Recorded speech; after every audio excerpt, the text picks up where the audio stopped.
जी, so investment ratios हमारे start होते हैं सबसे पहले DPS, dividend per share.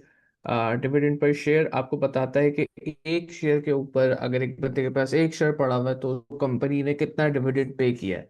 Dividend हमें पता है कि it is a small part of the whole profit. तो अगर एक कंपनी ने जितना भी प्रॉफिट कमाया उसका वो जो चंक जो कि शेयर होल्डर को as in the form of reward company देती है या as in the form of return company provide करती है, वो क्या है? वो डिविडेंड है, जिसको हम डिविडेंड पर शेयर कहते हैं। So total dividend paid divided by the total number of ordinary shares that have been issued up till that date.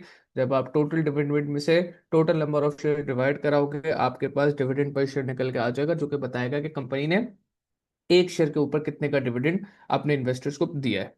Then earning per share बताता है कि कंपनी के एक शेयर ने कितनी अर्निंग्स कमाई है।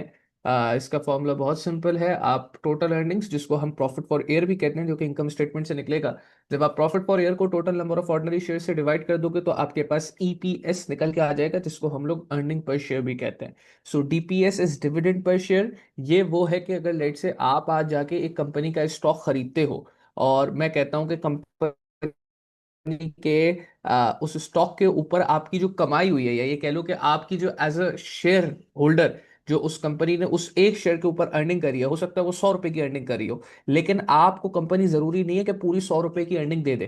ठीक है ना, क्योंकि अर्निंग कंपनी का प्रॉफिट है, और प्रॉफिट अब ये कंपनी के ऊपर है कि वो आपको एज अ शेयर होल्डर उस प्रॉफिट का कुछ शेयर देती है या नहीं देती। ठीक है, और शेयर देती है तो कितना शेयर देती है? तो हो सकता है कंपनी सिर्फ 100 रुपए की अर्निंग पे आपको 20 रुपए का डिविडेंड दे दे। तो जब हम दोनों चीजों को, अर्निंग पर शेयर को और डिविडेंड पर शेयर को, जब कंबाइन करके एक फॉर्मूला में देखते हैं तो उसका फॉर्मूला होता है डिविडेंड कवर का। ठीक है, डिविडेंड कवर का फॉर्मूला क्या है? ईपीएस अपॉन डीपीएस, यानी earning per share divided by dividend per share. ये क्या बताता है? ये बताता है कि भाई कंपनी ने कितना पोर्शन अर्निंग का अपने पास रखा है और कितना पोर्शन जो है वो उन्होंने कंपनी ने अपने शेयर होल्डर्स में डिस्ट्रीब्यूट कर दिया है। So dividend is basically distribution of profits towards the share holder. और अर्निंग तो ये कि कंपनी ने कितना पैसा कमाया काम करके। तो हो सकता है एक कंपनी का, जैसे यहाँ एक एग्जांपल रिटर्न है कि एक कंपनी का अर्निंग पर शेयर $1 हो, यानी कि एक शेयर के ऊपर कंपनी की अर्निंग $1 की थी, और उसी कंपनी ने जो डिविडेंड पे किया वो लेट से सिर्फ एक शेयर के ऊपर से $0.2 का पे किया। आप 1 डिवाइड बाय 0.2 करो तो आंसर क्या आएगा? आप 1 डिवाइड बाय 0.2 करोगे तो आपके पास आंसर 5 आएगा, जो कि डिविडेंड कवर है। अच्छा, एक और कंपनी उसकी जगह अगर एग्जांपल दूं कि उसका अर्निंग पर शेयर $1 का था, लेकिन कंपनी ने डिविडेंड सिर्फ $0.1 का दिया, तो उस केस में 1 डिवाइड बाय 0.1, अब आपके पास आंसर क्या आएगा? अब आपका डिविडेंड कवर 10 आएगा। तो जब आप इन दो कंपनीज को कंपेयर कराओगे, दोनों की अर्निंग पर शेयर सेम थी। एक कंपनी ने ₹1 या $1 की अर्निंग में से 0.2 का डिविडेंड दे दिया, दूसरी कंपनी ने $1 की अर्निंग में से सिर्फ 0.1 का डिविडेंड दिया। तो इसका डिविडेंड कवर है, इसका डिविडेंड कवर कम है। जिस कंपनी का डिविडेंड कवर ज्यादा है वो ये रिप्रेजेंट कर रहा है कि उन्होंने डिविडेंड कम पे किया है। ठीक है, अर्निंग्स कम हुई है इसको रिप्रेजेंट नहीं कर रहा, वो ये रिप्रेजेंट कर रहा है कि भाई ओवरऑल जो भी अर्निंग्स थी उसके कंपैरिजन में अगर देखा जाए तो कंपनी ने जो डिविडेंड का पे आउट रखा है वो कंपैरेटिवली लोअर रखा है। जब एक कंपनी अपने डिविडेंड के पे आउट को कम रखती है, लोअर रखती है, तो बेसिकली कंपनीज के पास नॉर्मली तरीके की पॉलिसी होती है। दो नो एक्सट्रीम एंड्स हैं। एक डिविडेंड पॉलिसी कंपनी के पास होती है कि वो कंजर्वेटिव डिविडेंड पॉलिसी फॉलो करती है, कि जिसमें वो अपनी अर्निंग का बहुत थोड़ा सा शेयर जो है वो सिर्फ डिविडेंड में पे आउट करती है, और बाकी मेजर शेयर जो है वो कंपनी क्या करती है? अपने बिजनेस के अंदर री इन्वेस्ट करती रहती है। इस डिविडेंड पॉलिसी को हम कंजर्वेटिव डिविडेंड पॉलिसी भी कहते हैं। जबकि ऑन दी अदर हैंड, एक कंपनी अगर ऐसी है जो कि जो ज्यादातर पैसे कमा रही है, वो आपको जो है वो डिविडेंड में पे आउट कर देती है, तो उस कंपनी के डिविडेंड पॉलिसी को स्पेंड थ्रिफ्ट डिविडेंड पॉलिसी का कहा जाता है। अगर आपको मैं कहता हूँ कि सर लोकल एग्जांपल दें कंजर्वेटिव डिविडेंड पॉलिसी कंपनी की, तो आपको मैं शायद एक एग्जांपल पहले भी बात हुई थी, लकी सीमेंट की जो कंपनी है, वो नॉर्मली इतना डिविडेंड नहीं देती। उनकी अर्निंग्स बहुत ज्यादा है लेकिन वो डिविडेंड नहीं देते। क्यों नहीं देते? क्योंकि वो अपनी अर्निंग्स को बार बार री इन्वेस्ट करते रहते हैं, जिसकी वजह से कंपनी का जो साइज है वो ओवर द इयर्स एक्सपेंड करता जा रहा है। अब आप मुझसे पूछते हो कि sir spend thrift dividend policy की एग्जांपल दें, तो आपके मल्टीपल फर्टिलाइजर की जो कंपनीज हैं, चाहे उसमें एफएफसी हो गया या आपका एग्रो फर्टिलाइजर्स हो गया, मतलब जो भी आपकी फर्टिलाइजर्स की कंपनी है, वो ज्यादातर spend thrift dividend policy follow कर रही होती है। कि लेट से अगर 100 पे कमाया तो वो अक्सर औकात ये होता है कि 80 रुपए 70 रुपए, एक major more than 50% of earning जो है वो डिविडेंड में पे आउट कर देती है। तो it's up to you as a investor कि भाई आपको कौन सी कंपनी के अंदर इन्वेस्ट करना है, कि आप ऐसी कंपनी में इन्वेस्ट करना चाहते हो जो कि कम, जिसका डिविडेंड कवर हाई हो, यानी कि कंजर्वेटिव डिविडेंड पॉलिसी फॉलो कर रही हो। क्योंकि आपका थॉट प्रोसेस हो सकता है ये हो कि यार लॉन्ग रन के अंदर कंपनी जब बार बार प्रॉफिट को री इन्वेस्ट करेगी तो कंपनी की value over the long run बहुत ज्यादा बढ़ जाएगी, जो कि मुझे ज्यादा फायदा देकर जाएगी एज कंपेयर टू जो मुझे डिविडेंड मिल सकता है उसके बदले में। तो फिर आप कंजर्वेटिव डिविडेंड पॉलिसी वाला स्टॉक उठाओ, अदरवाइज स्पेंड सिर्फ डिविडेंड पॉलिसी वाला स्टॉक उठाओ। देन आफ्टर डिविडेंड कवर हमें एक चीज जो एक और रेशियोज के अंदर समझना चाहिए वो है डिविडेंड यील्ड, या जिसको आप dividend yield and earning yield. अच्छा, जब भी यील्ड की बारे में बात होगी ना, तो यील्ड का क्या मतलब होता है, आप ये बात याद रखिएगा कि जब भी यील्ड के बारे में बात होगी, यील्ड बात करता है आपके रिटर्न ऑन इन्वेस्टमेंट पे। किसी भी चीज की अगर मैं यील्ड की बात करूं, YIELD, जब मैं यील्ड का वर्ड यूज कर रहा हूंगा तो मैं बेसिकली इन्वेस्टमेंट की बात कर रहा हूंगा, मैं उस इन्वेस्टमेंट के ऊपर जो रिटर्न आया उसकी बात कर रहा हूंगा कि भाई हमने क्या कमाया। अच्छा, डिविडेंड यील्ड की बात करी जाए तो देखो यील्ड हर बंदे की स्टॉक मार्केट के अंदर डिफरेंट हो सकती है। क्यों सर, कैसे डिफरेंट हो सकती है? भाई एक बंदा है जिसने शेयर को बहुत ही सस्ते दाम पे उठाया था, सस्ते रेट पे उठाया था, ठीक है, और एक बंदा है जिसने सेम शेयर को एक हाई रेट पे उठाया। अब जब कंपनी डिविडेंड देती है तो जिस बंदे ने लोअर प्राइस पे शेयर को उठाया है, जब वो अपनी डिविडेंड यील्ड निकालेगा तो शायद उसको डिविडेंड यील्ड ज्यादा मिले। लेकिन जब एक ऐसा बंदा है जिसने क्या कहते हैं हायर हायर प्राइस के ऊपर क्या कहते हैं शेयर को उठाया था, और उसको भी डिविडेंड तो सेम मिला है ना, DPS डिविडेंड पर शेयर, तो चाहे आप पुराने शेयर होल्डर हो चाहे आप नए शेयर होल्डर हो, जब कंपनी ने डिविडेंड अनाउंस किया तो आपको भी पर शेयर पे वही डिविडेंड मिला जो पुराने शेयर होल्डर को मिला है। ठीक है ना? तो डिविडेंड यील्ड का फॉर्मूला होता है DPS अपॉन MPS। ये बताता है, जैसे एग्जांपल मैंने दी हुई है कि अगर आपका एक 100 रुपए का शेयर आपने खरीदा, आप जब शेयर खरीदते हो आप मार्केट प्राइस के ऊपर शेयर खरीदते हो। आज आप किसी भी कंपनी का शेयर उठा के खरीदना चाहते हो, आपको मार्केट प्राइस पे वो शेयर मिलेगा। ठीक है, जिस भी प्राइस पर आपने वो शेयर खरीदा उसके बाद आपको कुछ टाइम बाद, या लेट से पूरा साल जब गुजरेगा, तो आपको एक साल का उस शेयर पे डिविडेंड मिलेगा।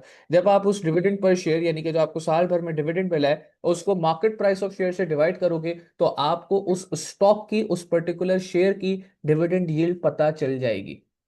एंड सेम इसको अर्निंग यील्ड। अर्निंग यील्ड का फॉर्मूला है earning per share divide by market price of share. Case में हम देखेंगे कि भाई हमने, क्योंकि देखो लॉन्ग रन के अंदर इसमें कोई शक नहीं है कि डिविडेंड पर शेयर को अर्निंग पर शेयर बीट कर, उल्टा कह रहा हूं मैं, लॉन्ग रन के अंदर अर्निंग पर शेयर जो है वो डिविडेंड पर शेयर को हमेशा बीट कर देगा। तो अगर आप मुझसे कहते हो ना कि सर एक जगह मेरे पास अर्निंग पर शेयर है, एक जगह डिविडेंड पर शेयर है, दो डिफरेंट कंपनीज का, और मैं कंपेयर करा रहा हूँ, सर मैं किसको ज्यादा वेटेज दूं, किसको ज्यादा कंसिडरेशन दूं, तो आप हमेशा ज्यादा कंसिडरेशन अर्निंग पर शेयर को दोगे। क्यों? क्योंकि वो बता रहा है कि आपके शेयर ने कमाया कितना, अर्निंग्स कितनी करी, प्रॉफिट कितना बनाया। डिविडेंड तो सिर्फ ये बता रहा है कि उस कमाई का कितना पोर्शन आपको in the form of distribution of profit या in the form of distribution of dividends मिल रहा है। तो जिस तरीके से EPS आपने निकाला था और DPS निकाला था, उसी तरीके से डिविडेंड यील्ड निकलेगी, जो कि आपका return on investment in terms of dividend है, कि आपको क्या पे आउट मिल रहा है। एंड देन आपकी अर्निंग यील्ड है, जो कि बता रही है कि भाई अगर तो आप लॉन्ग टर्म इन्वेस्टर हो तो आपका ज्यादा फोकस अर्निंग यील्ड पे होगा। तो आप देखोगे कि भाई अच्छा, मैंने जिस मार्केट प्राइस पे शेयर को खरीदा था उसने अपेरेंटली कितनी अर्निंग्स जो है वो over the time period yield करी है, यानी कि मुझे कितना रिटर्न और इन्वेस्टमेंट कमा के वो दे सकता है। अच्छा, जेब में आने की जहां तक बात है कि जेब में सर कौन से पैसे आ रहे हैं, जेब में तो डिविडेंड यील्ड आ रहा है। लेकिन अर्निंग यील्ड क्यों इंपॉर्टेंट है? क्योंकि लॉन्ग रन के अंदर एक कंपनी हो सकता है आज बहुत कम प्रॉफिट कमा रही हो लेकिन सारा प्रॉफिट डिविडेंड दे रही हो, तो उसकी हो सकता है डिविडेंड यील्ड बेहतर हो। लेकिन एक कंपनी हो सकता है ऑन द अदर हैंड ऐसी हो जिसकी अर्निंग्स बहुत ज्यादा हो और डिविडेंड कुछ भी ना हो या बहुत कम हो। तो हो सकता है भाई लॉन्गर रन के अंदर वो ऐसी कंपनी जो कमा रही है डिविडेंड में दे रही है, वो हो सकता है बंद हो जाए। लेकिन वो कंपनी जो बार बार अपनी अर्निंग्स को री इन्वेस्ट कर रही है, वो लॉन्ग रन के अंदर हो सकता है बहुत ज्यादा ऊपर की तरफ चली जाए। जी यार, हम आप कुछ कह रहे थे? सर अर्निंग पर शेयर ये मैच नहीं करता डिविडेंड पर शेयर से नहीं नहीं ज्यादातर। नहीं नहीं। अर्निंग पर शेयर का फॉर्मूला है profit for year divide by number of share, जबकि डिविडेंड पर शेयर का फॉर्मूला है dividend pay divide by number of share. मैंने शुरू में ही बल्कि ये बात जब यही कॉन्सेप्ट पढ़ा था तो मैंने बताई थी कि भाई हो सकता है आपके एक शेयर पे जो प्रॉफिट बना हो वो 100 रुपए का बना हो, लेकिन कंपनी डिविडेंड सिर्फ 20 रुपए का दे। लाजमी नहीं होता कि कंपनी जितनी भी अर्निंग कर रही है वो सारी की सारी अर्निंग आपको डिविडेंड में दे दे। तो ये हमेशा आपको डिफरेंट ही मिलेगा, अर्निंग पर शेयर और डिविडेंड पर शेयर दोनों डिफरेंट मिलेंगे। सवाल ये उठता है कि वो फिर कितने डिफरेंट है। ठीक है, और वो क्यों डिफरेंट है उसके लिए हमने डिविडेंड कवर की बात करी कि भाई अगर तो बहुत बड़ा डिफरेंस है, ईपीएस बहुत ज्यादा है, टीपीएस बहुत कम है, तो कंजर्वेटिव डिविडेंड पॉलिसी है, कंपनी सिर्फ थोड़ा सा डिविडेंड आपको दे रही है और उसी में कह रही है कि खुश रहो, क्योंकि बाकी का प्रॉफिट जो है वो कंपनी री इन्वेस्ट कर रही है डिफरेंट प्रोजेक्ट्स के अंदर, जो कि अपेरेंटली आपकी as a shareholder value ही बढ़ाएंगे, क्योंकि जब कंपनी री इन्वेस्ट करेगी तो कंपनी की वैल्यू बढ़ेगी, कंपनी की वैल्यू बढ़ेगी तो आप जो उस कंपनी का शेयर लेके बैठे हुए हो उसकी मार्केट प्राइस बढ़ेगी, जब मार्केट प्राइस शेयर की बढ़ेगी तो आप जब भी उसको बेचोगे आपको आपका फायदा, आपको आपका रिटर्न वहां से मिल जाएगा। सर, अर्निंग पर शेयर में जो प्रॉफिट है वो शेयर प्राइस में जो प्रॉफिट है वही गिना जा रहा है ना अर्निंग पर शेयर में।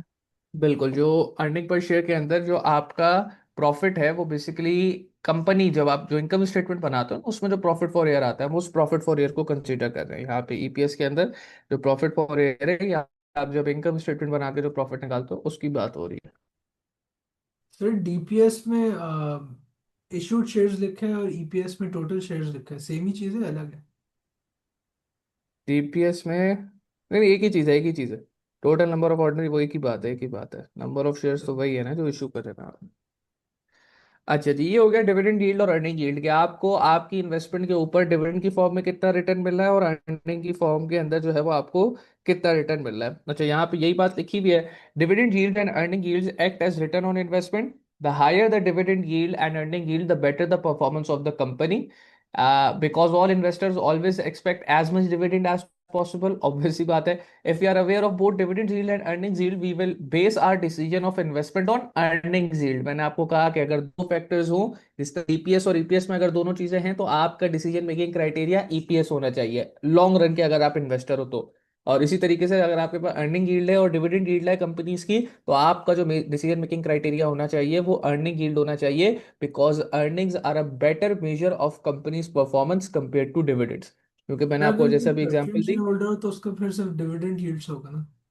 अब वो तो फिर उसको तो लेना देना ही नहीं है ना, वो तो फिर ज्यादातर केसेस के अंदर जो है वो हमने पढ़ा है कि एटलीस्ट हमारे सिलेबस के स्कोप तक तो हम उसको बोरोवर ही में ट्रीट कर रहे हैं, तो उसको तो इतना लेना देना है ही नहीं शेयर प्राइस से, उसको तो उसकी इनिशियल प्रिंसिपल अमाउंट ही रिडीम होनी है, तो उसको जनरली कोई लेना देना नहीं होता कंपनी की परफॉर्मेंस से या किसी भी चीज़ से। कोई होता है कि मुझे मेरे पैसे मिलते रहे, तो हम वहां पे उसकी बात कर ही नहीं रहे, हम ये सारी बातें ऑर्डिनरी शेयर होल्डर के लिए कर रहे हैं। Some companies misled the investors by paying, जो मैंने अभी बात की कि भाई कुछ कंपनी ज्यादा अपने इन्वेस्टर ज्यादा डिविडेंड पे करके इन्वेस्टर्स को मिसलीड करती है कि भाई हम देखो हम कितने अच्छे, हम इतना इतना डिविडेंड पे कर रहे हैं, लेकिन अंदर से वो कंपनी क्या होती है, खोखली होती है। खोखली होने से मुराद है कि उसका कोई बहुत स्ट्रॉन्ग स्ट्रक्चर या फ्रेमवर्क नहीं बैठा हुआ होता in comparison to the earnings they have. हो सकता है कभी कभार तो ये भी पॉसिबिलिटी आपको दिख सकती है कि 1 रुपए की अर्निंग हो और कंपनी डिविडेंड 1 रुपए से ज्यादा का दे रही हो। ऐसा किस केस में होगा? ऐसा इस केस में होगा कि कंपनी को पता ही ना हो कि यार हमने ओवर द टाइम जो इतने पैसे एक्यूमुलेट किए हैं, रिजर्व्स एक्यूमुलेट किए हैं, उसका करना क्या है। जब कुछ नहीं करना तो फिर वो कहेंगे चलो शेयर होल्डर को डिविडेंड ही दे देते हैं, बहुत कम होता है, बट ऐसा कभी घबरा नहीं जाना कि सर 1 रुपए की अर्निंग है 1.5 रुपए का डिविडेंड है। भाई हो सकता है पिछली अर्निंग्स हो सकता है कंपनी ने पिछले सालों में बिल्कुल डिविडेंड ना दिया हो और अब उनके हालात अच्छे चल रहे हैं तो वो सारी कसर इकट्ठे निभा रहे हैं कि वो अर्निंग से ज्यादा डिविडेंड दे रहे हैं। नॉर्मल केस नहीं है, लेकिन अगर देखे तो ऐसा नहीं है कि हो ही नहीं सकता। Thus, it is extremely vital that we judge the true potential of the company by deciding on the basis of earnings। तो आपने ये बात याद रखनी है कि अगर एक कंपनी का ईपीएस जीपीएस गिवन हो, decision making criteria should be EPS. इसी तरीके से कंपनी की अर्निंग यील्ड और डिविडेंड यील्ड गिवन हो तो decision making criteria should be earning yield. अच्छा, then we have the price earning ratio. Price earning ratio का फॉर्मूला बहुत सिंपल है, प्राइस डिवाइडेड बाय अर्निंग्स, यानी कि market price of share MPS divided by earning per share EPS. ये क्या बताता है? अब यहाँ पे भी देखो, मैंने एक एग्जांपल लिखी है, मैंने बोला कि यार एक शेयर है, लेट से अगर उसकी जो मार्केट प्राइस है वो $100 है, 100 रुपए, और अर्निंग पर शेयर जो है वो उसकी $5। This is a very vital ratio. मैं आपको बताऊं, अभी तो वैसे आप लोग अकाउंटिंग के अंदर ये रेशो पढ़ रहे हो, लेकिन अगर आगे जाके आप कभी फाइनेंस की फील्ड के अंदर जाते हो और उसको डिटेल में स्टडी करते हो तो शेयर्स की बात जो रिलेटेड इन्फॉर्मेशन है वो अकाउंटिंग के अंदर इतनी नहीं होती। उसकी ज्यादा इन्फॉर्मेशन या ज्यादा डेप्थ उसकी फाइनेंस में होती है। तो फाइनेंस के अंदर आप जब देखते हो ना कि यार एक फाइनेंस का बहुत ऑब्वियस रीजन है पढ़ने का या समझने का कि भाई अगर आपको इन्वेस्ट करना है तो कौन से शेयर में इन्वेस्ट करना है, ठीक है ना। Invest share market is considered to be one of the most lucrative markets लोगों की नजर में, क्योंकि उसमें ये रिटर्न्स आपको लोग कहते हैं अच्छे हैं। तो अब उसमें कौन सा शेयर उठाना है, कौन सा शेयर उठाने का एक बड़ा ही बेसिक मेजर क्राइटेरिया इस प्राइस अर्निंग रेशियो। आसान लफ्जों में अगर बताऊं, थोड़ा सा अकाउंट से डेविएट हो गया, फाइनेंस के लफ्जों में बताऊं तो ये आपको बताता है लेट्स से कंपनी की 100 रुपए की उसकी मार्केट वैल्यू चल रही है और उसकी 5 रुपए की अर्निंग पर शेयर है, 100 डिवाइड बाय 5 किया तो 20 है। इस बात का मतलब समझ लो 20 क्या बता रहा है, 20 बता रहा है, समझना, कि हर 1 रुपए की अर्निंग के लिए मार्केट में इन्वेस्टर जो बैठा हुआ है वो इस कंपनी को 20 रुपए देने के लिए तैयार है। If a company has a price earning ratio, और ये फॉर्मूला भी अगर आप देखो, एमपीएस मार्केट प्राइस पर share divide by earning per share, तो 100 डिवाइड बाय 5, जब डिनोमिनेटर पे ईपीएस है तो इट रिप्रेजेंट्स व्हाट, कि हर $1 की ईपीएस यानी अर्निंग के लिए आपको मार्केट में बैठा हुआ इन्वेस्टर $20 देने के लिए तैयार है। ऐसा क्यों है? ऐसा इसलिए क्योंकि इन्वेस्टर आपकी कंपनी को बहुत हाईली वैल्यू करता है। वो कहता है कि अच्छा, कभी कभार तो वो इन्वेस्टर ये भी कहता है कि भाई मैं इस कंपनी की $1 की अर्निंग को 20 रुपए देके खरीदने के लिए तैयार हूं, जबकि अगली कंपनी, अगर मुझे कोई डिस्काउंटेड कंपनी मिलती है जिसकी 1 रुपए की अर्निंग अगर मुझे 10 रुपए की इन्वेस्टमेंट से मिलनी है, तो मैं मना कर दूंगा। और ऐसा कब होगा? ऐसा तब होगा जैसे आप जितने भी बड़े नाम सुनते हो, एप्पल हो गया, जितने भी बड़े बड़े ब्रांड इमेजेस हैं, आप आज जाके इनका गूगल के ऊपर चेक करना कि इनके प्राइस अर्निंग रेशियोज क्या हैं। तो आपको 20, 30, 15 इस तरीके से प्राइस अर्निंग रेशियो मिलेंगे, जो कि क्या रिप्रेजेंट करेंगे कि भाई $1 की, अगर आप यूएस बेस फिगर्स देखोगे, कि $1 की अर्निंग के लिए इन्वेस्टर जो मार्केट में आज की डेट पे बैठा हुआ है वो कितना कैपिटल या कितनी इन्वेस्टमेंट देने के लिए तैयार है। तो यहाँ पे जो 20 आया है, ये बता रहा है कि इस कंपनी, एक हाइपोथेटिकल सी फिगर है ये तो, खैर जो मैंने डाली हुई है, कि ये जो भी कंपनी की अगर हम फिगर की बात कर रहे हैं, तो हर $1 की अर्निंग के लिए मार्केट में बैठा हुआ इन्वेस्टर 20 रुपए देने के लिए तैयार है। ठीक है ना? अच्छा, इसको आप इस तरीके से भी कह सकते हो, दैट जिस तरीके से यहाँ डिफाइन है, कि price earning ratio compares the market price of shares against the earnings that are being generated. It also indicates the number of years earnings that the shareholder is willing to sacrifice in order to buy the shares of the company. The higher the price earning ratio, the greater the confidence of the shareholder in company's future. तो मैंने अभी क्या बात करी, कि जितने बड़े आपकी जो कंपनीज हैं उनके पीआर हमेशा, प्राइस अर्निंग रेशियो हमेशा आपको ज्यादातर ओवर वैल्यूड मिलेंगे। ओवर वैल्यूड से मुराद क्या है, कि भाई हर $1 की अर्निंग पे इन्वेस्टर उनको ज्यादा डॉलर का कैपिटल देने के लिए तैयार होगा। और ऐसा सिर्फ उनकी एक ही रीजन है जिसकी वजह से इन्वेस्टर ऐसा करने को तैयार है, क्योंकि ब्रांड इमेज बहुत अच्छी है, लोग उनको जानते हैं। जबकि एक छोटी कंपनी जिसकी अर्निंग शायद अच्छी हो, लेकिन लोग उसको पैसा उतना देने के लिए तैयार नहीं होंगे। क्यों नहीं होंगे? क्योंकि उसकी कंपनी को हो सकता है ब्रांड इमेज इतनी अच्छी ना हो। ठीक है ना? तो another way to explain price earning ratio is that, कि कितने सालों में, सुनिएगा बात को, अगर मैं आज एक 100 रुपए का शेयर खरीदता हूं और कंपनी की 1 साल की अर्निंग पर शेयर 5 रुपए, तो 100 divide by 5 is also a matric. मतलब ये एग्जैक्ट मैट्रिक नहीं है, but it is also a matric, जो कि मुझे बता रहा है कि कितने सालों में मुझे मेरी investment in terms of earning recover हो जाएगी।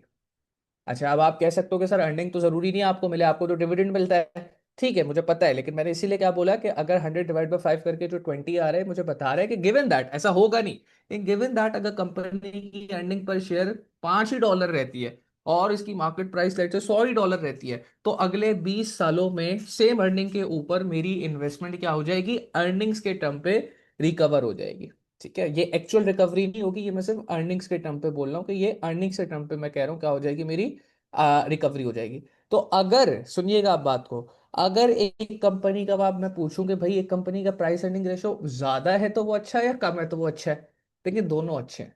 प्राइस अर्निंग रेशियो एक वाहिद ऐसा रेशियो है जिसको आप ये नहीं कह सकते ये खराब है या ये अच्छा है या ये बुरा है।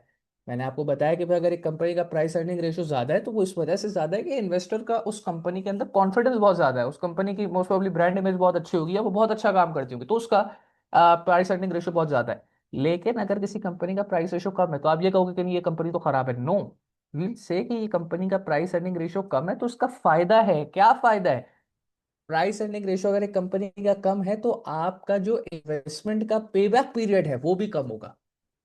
यहाँ पे अगर मैंने 100 डिवाइड बाय 5 किया, 20 का पीआर आ रहा है, तो 20 सालों में पैसा रिकवर होगा in terms of again earnings.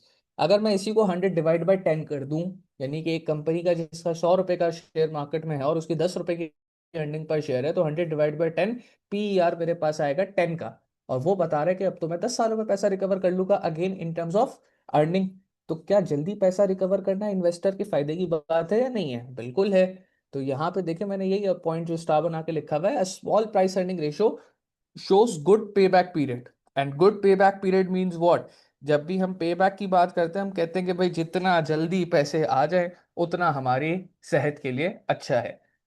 ठीक है। और जबकि लार्ज प्राइस अर्निंग रेशियो की बात करी जाए तो वो पुअर पे बैक पीरियड को तो जरूर रिप्रेजेंट करती है कि भाई अब आपको जैसे यहाँ एग्जांपल दी हुई है 20 साल में आपका पैसा रिकवर होगा, बट हम उसको ये नहीं कहते कि बड़ा नेगेटिव पॉइंट है। हम कहते हैं कि ऐसा इसलिए है क्योंकि जो कॉन्फिडेंस है इन्वेस्टर्स का इस कंपनी के अंदर वो बहुत ज्यादा है। और इन्वेस्टर का कॉन्फिडेंस किसी भी कंपनी पे क्यों ज्यादा होता है, उसका एक ही रीजन होता है कि भाई इन्वेस्टर को पता होता है कंपनी अच्छा काम कर रही है, इन्वेस्टर को उसके फ्यूचर प्रोस्पेक्ट पे भरोसा होता है, उसकी टीम के ऊपर भरोसा होता है। इसी वजह से जो है वो उसका प्राइस अर्निंग रेशियो जो है वो इतना ज्यादा अक्सर चला जाता है। ठीक है, तो ये हो गया प्राइस अर्निंग रेशियो। देन उसके बाद हम बात करते हैं इंटरेस्ट कवर के ऊपर। सर पे बैक पीरियड का क्या मतलब? पे बैक पीरियड कितने सालों में पैसा रिकवर होगा। आज अगर तुम 100 रुपए की चीज दे रहे हो और तुम्हें हर साल 5 रुपए मिलते हैं तो तुम्हारा 20 साल में पैसा रिकवर हो जाएगा।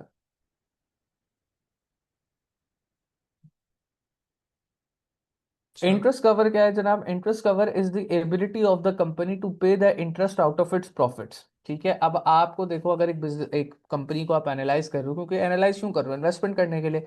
तो आपने पहले तो देखी कंपनी की अर्निंग क्या है, फिर आपने देखा कंपनी डिविडेंड दे रही है नहीं दे रही, आपने अर्निंग यील्ड देखी, डिविडेंड यील्ड देखी, आपने प्राइस अर्निंग रेशियो देखा, सारी चीजें देखी। एक बहुत ही बेसिक से क्राइटेरिया जो कि आप जब भी इन्वेस्टमेंट करते हो तो ऑलमोस्ट आप हर कंपनी के देखते हो। या चलो आपसे मेरा मुराद ये है कि कोई भी फाइनेंशियल एनालिस्ट अगर कंपनी में इन्वेस्ट करने के लिए बैठ रहा है तो वो ये देखेगा। नॉर्मल बंदा तो दोस्त जो कहता है या जो कोई मशवरा कोई ऐसी बंदा आउट ऑफ नोवेयर देता है उसकी बात फॉलो कर लेता है। लेकिन एक अगर बंदा थोड़ा सूझबूझ रखने वाला बंदा किसी कंपनी में इन्वेस्ट कर रहा होगा तो वो ये चीज़ें तो बहुत बेसिक चीज़ें वो लाजमी देखेगा कि भाई कंपनी क्या कमा रही है, क्या डिविडेंड दे रही है, क्या उसका प्राइस अर्निंग रेशियो है, मेरा पैसा कितने सालों में रिकवर होगा, ये सारी चीज़ें वो देखेगा। उसके बाद सर जो एक दोबारा से चीज़, बताइए, लार्ज प्राइस अर्निंग रेशियो से पुअर पे बैक पीरियड। क्योंकि ज़्यादा टाइम लगेगा ना। जैसे यहाँ पे भी आया है 100/5 की 20 है तो 20 साल लग रहा है प्री पे बैक होने में, फिर मैंने 100/20 किया तो सिर्फ 5 साल लग रहा है पे बैक होने में। तो अगर PR 5 है तो इसका मतलब 5 साल में पैसा बाहर आ जाएगा। PR अगर 20 है तो 20 साल में पैसे बाहर आएंगे। तो हाई PR पे बैक पीरियड के हिसाब से पुअर ही हुआ ना। अच्छा। अच्छा, इंटरेस्ट कवर मैंने अब आपको क्या बोला है, it is the ability of company to pay out interest from its profit. ठीक है ना। Interest cover the higher the interest cover the better the performance of the company. ठीक है। The minimum level of acceptable interest cover is at least 3 times। A low interest cover is a warning to the share holder that their dividends might be endangered if the profitability of the company false. Interest cover का formula है net profit before interest and tax, जिसको हम operating profit कहते हैं। क्योंकि मैंने आपको पहले ही बताया था बिजनेस की जो इंटरनल परफॉर्मेंस है उसको जज करने का क्राइटेरिया इज ऑपरेटिंग प्रॉफिट। क्योंकि फाइनेंस कॉस्ट टेम्पररी है, आपकी लाइबिलिटीज वंस पे ऑफ हो जाएंगी तो वो फिर नहीं होगी। एंड टैक्सेशन तो अगेन गवर्नमेंट की तरफ से चार्ज की जाती है, वो तो जितनी चार्ज कर रही है गवर्नमेंट उतनी पे करनी ही पड़ेगी। लेकिन क्या कंपनी अपनी इंटरनल परफॉर्मेंस से जो ऑपरेटिंग प्रॉफिट कमा रही है उससे इंटरेस्ट पे कर सकती है या नहीं कर सकती, तो उसके लिए हम इंटरेस्ट कवर का फॉर्मूला इस्तेमाल करते हैं, which is profit before interest and tax divide by interest charge.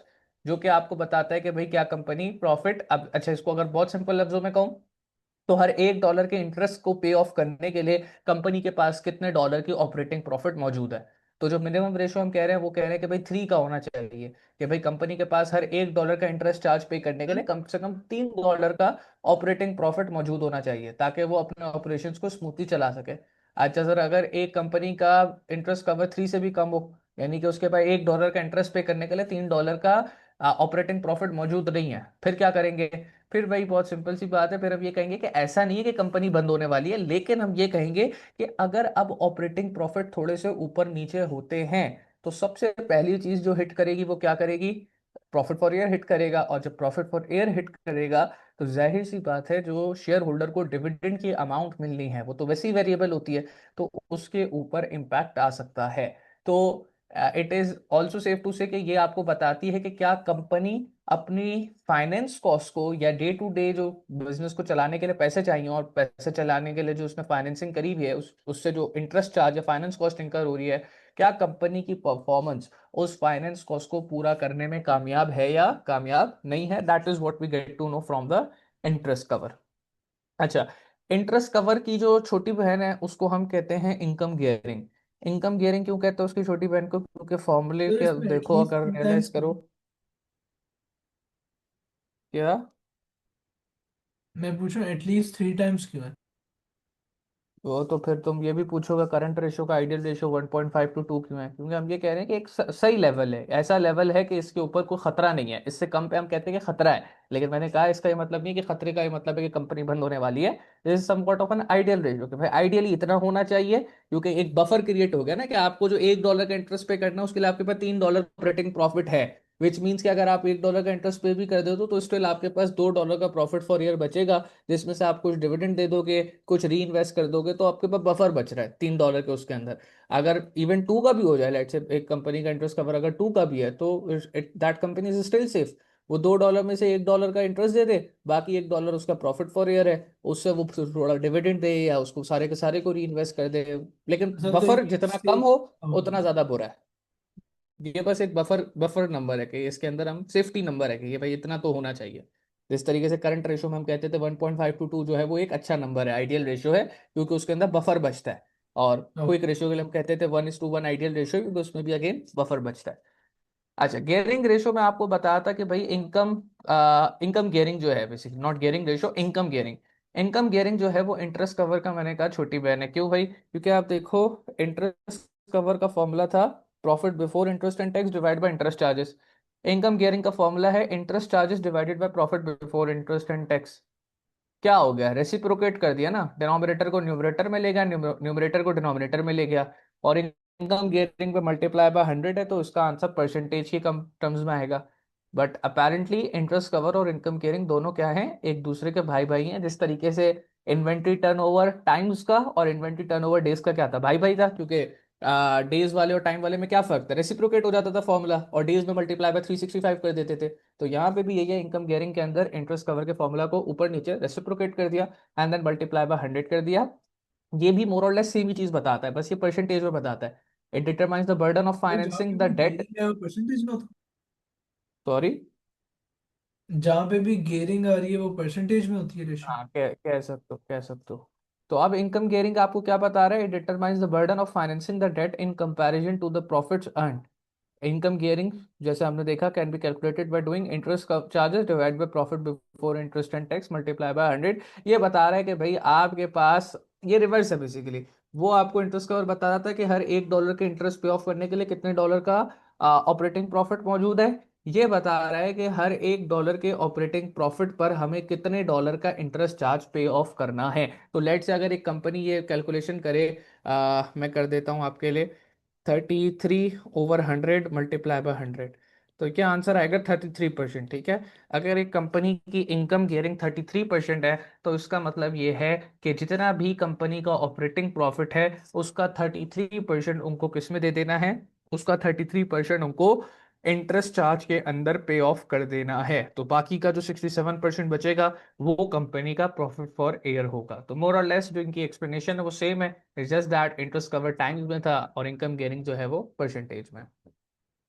Then आपका सादा वाला गियरिंग रेशियो। अच्छा, इनकम गियरिंग के अंदर इंटरेस्ट पे ऑफ करने की एबिलिटी पे बात हो रही थी, और इवन आपका जो इंटरेस्ट कवर था उसमें भी इंटरेस्ट पे ऑफ करने की एबिलिटी पे बात हो रही थी। गियरिंग रेशियो आपकी जनरल, इनकम गेयरिंग का क्या पॉइंट है कैलकुलेट करने का? एक ही बात है ना बेटा, ये वही बात है कि इन्वेंट्री टर्नओवर रेट और डेज में कैलकुलेट करते थे, दो सेम ही चीज़ें अलग अलग तरीके से कैलकुलेट करते थे। तो ये भी वही है कि आप इनकम गियरिंग कैलकुलेट कर लो या इंटरेस्ट कवर कैलकुलेट कर लो, बात एक ही है, दोनों ही आपको सेम बातें बता रही हैं। रिप्रेजेंट एक ही चीज को कर। बिल्कुल जी, बोलिए यार हम। तो मैंने पूछना था कि ये इंटरेस्ट जो इनकम गेयरिंग है वो हम्म। वो क्या कहते हैं, बिजनेस पे बेस करता है या अपने इनकम में से उसे माइनस करवाना है? बेसिकली वो बता रहा है कि आपने जो प्रॉफिट ऑपरेटिंग प्रॉफिट कमाया उसका कितना परसेंट आपने इंटरेस्ट में पे ऑफ कर देना है। क्योंकि ऑपरेटिंग प्रॉफिट में से अभी interest charge finance cost minus नहीं हुई भी होती ना।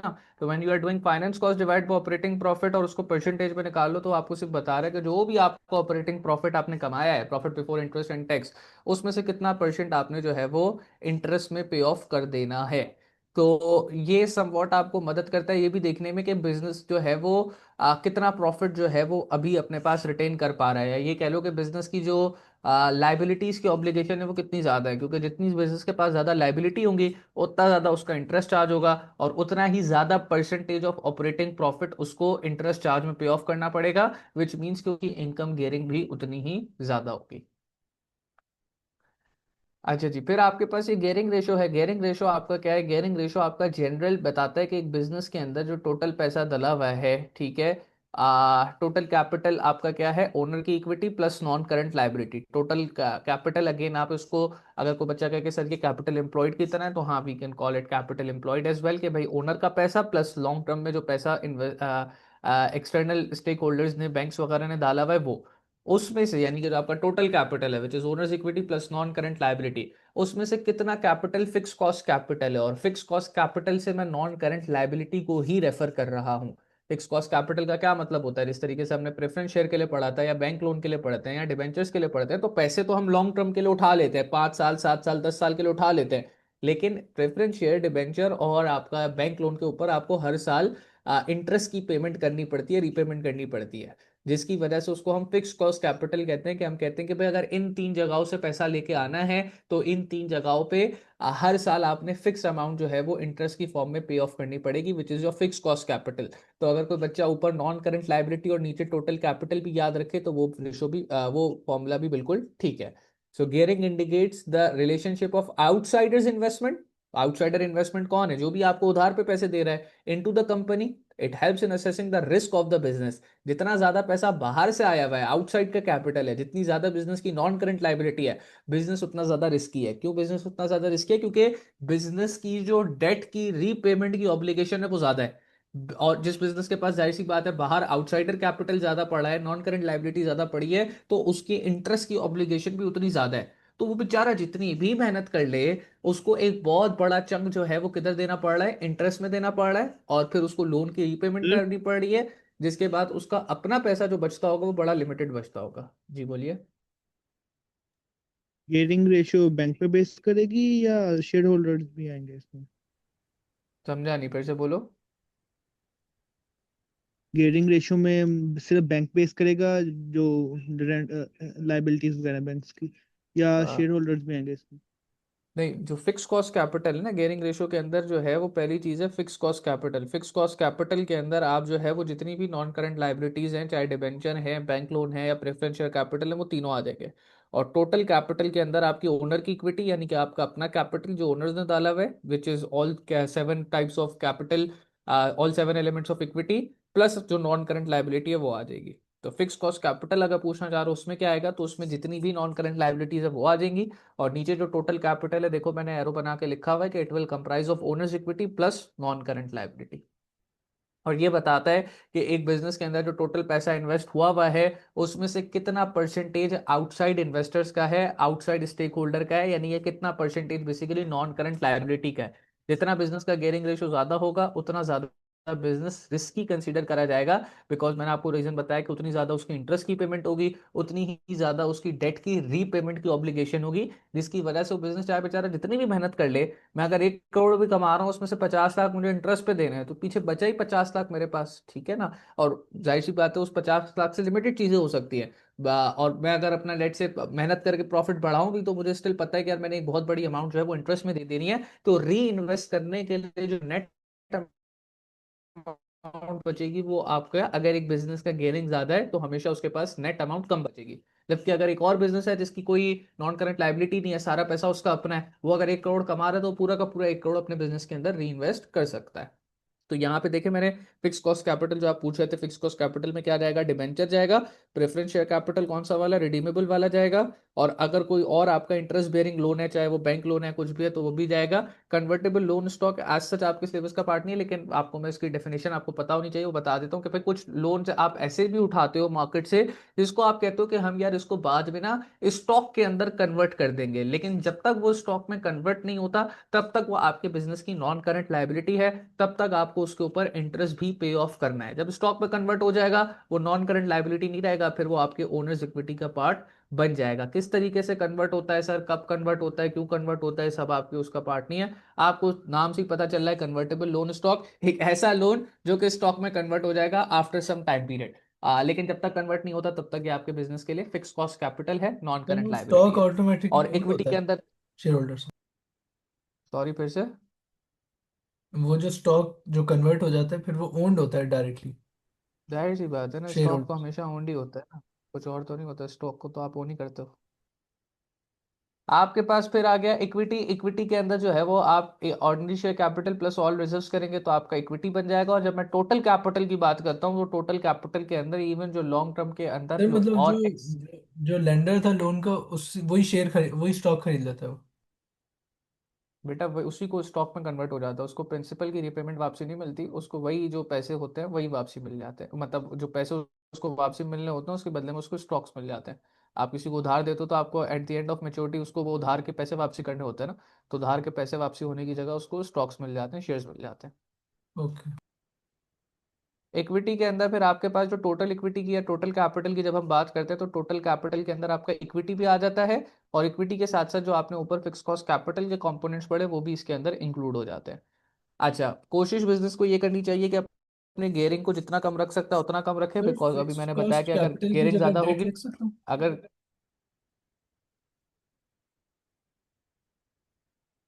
क्या कह रहे हो, मुझे आवाज नहीं आई। मैं आपसे ये पूछ रहा हूँ कि फिक्स्ड कॉस्ट कैपिटल की जगह जैसे डेट ओवर इक्विटी टाइम्स 100 लिख सकता हूँ? डेट टू इक्विटी रेशियो होता है।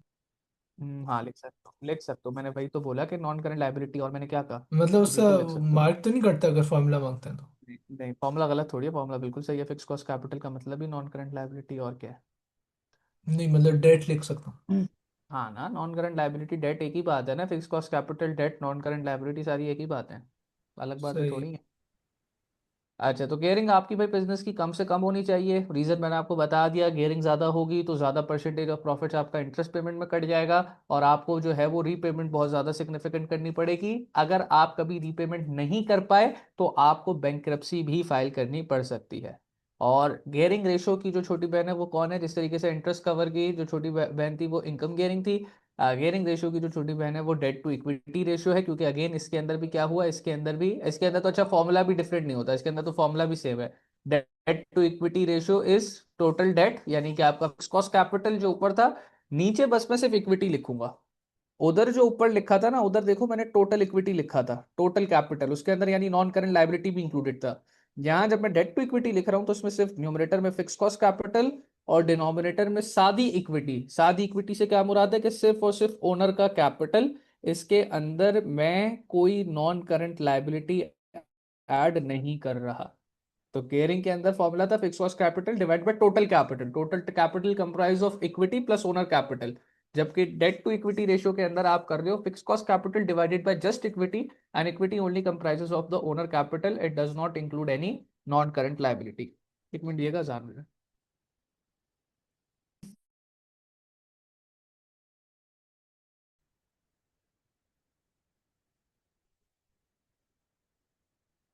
अच्छा जी, ये आपका डेट टू इक्विटी रेशियो भी हो गया। डेट टू इक्विटी रेशियो बहुत सिंपल, मैंने बताया कि भाई न्यूमरेटर में डेट, डिनोमिनेटर में इक्विटी। इक्विटी कंप्राइजेस, जैसे ऊपर देखा था, equity comprises of only ordinary share capital plus all reserves, which mean जो ओनर का पैसा होता है वो। अच्छा, ये आपके सारे रेशियोज हो गए। रेशियोज के बाद आपके पास इसकी कुछ थ्योरी का पार्ट, जिसके अंदर आपको लिमिटेशंस ऑफ रेशियोज पता होनी चाहिए, दो तीन भी याद हों तो सफिशिएंट है। पहली ये है कि भाई ratios only show results of particular year, it does not indicate the cause of those result. Ratio के अंदर सिर्फ आपको नंबर पता चलता है, उस नंबर के इंप्रूवमेंट या डिटेरियोरेशन का रीजन नहीं पता चलता। Accuracy of ratios depends upon the financial statements from which ratios are being prepared। मैंने आपको बताया था कि फाइनेंशियल स्टेटमेंट्स की जो वैल्यूज होती हैं उन्हीं को इस्तेमाल करते हुए रेशियोज बनते हैं। तो अगर जस्ट इन केस आपकी फाइनेंशियल स्टेटमेंट के अंदर कोई डिस्क्रिपेंसी है तो आपकी रेशियोज की फिगर भी एक्यूरेट नहीं होगी। Ratios are only use to compare like to like businesses, यानी कि आप डिफरेंट इंडस्ट्रीज के बिजनेसेस के रेशियोज को आपसी में कंपेयर नहीं करा सकते। Ratios does not take into account seasonal fluctuations. Ratios also does not take into account the impact of inflation। तो ये कुछ चार पांच हमने डिस्कस कर लिए। सिंपल सी बात है, आपने अगर तीन भी याद रख लें, तीन से चार भी याद रख लें तो you are good to go, कि अगर वो आपसे लिमिटेशंस ऑफ रेशियोज की थ्योरी पूछे तो आपको वो थ्योरी आनी चाहिए। सर इन्वेस्टमेंट रेशियो के लिए स्पेसिफिक कोई है? सॉरी। मतलब एएस से अलावा हटके कोई है लिमिटेशन? हाँ नहीं नहीं, लिमिटेशन तो वही पुरानी वाली है, वो वही सारी पुरानी है। तो कोई इन्वेस्टमेंट रेशियो से रिलेटेड नहीं? हाँ हाँ, वो सारी वही जो पुराने उस पे बाकी रेशियोज पे एप्लीकेबल है वो इस पे भी एप्लीकेबल है।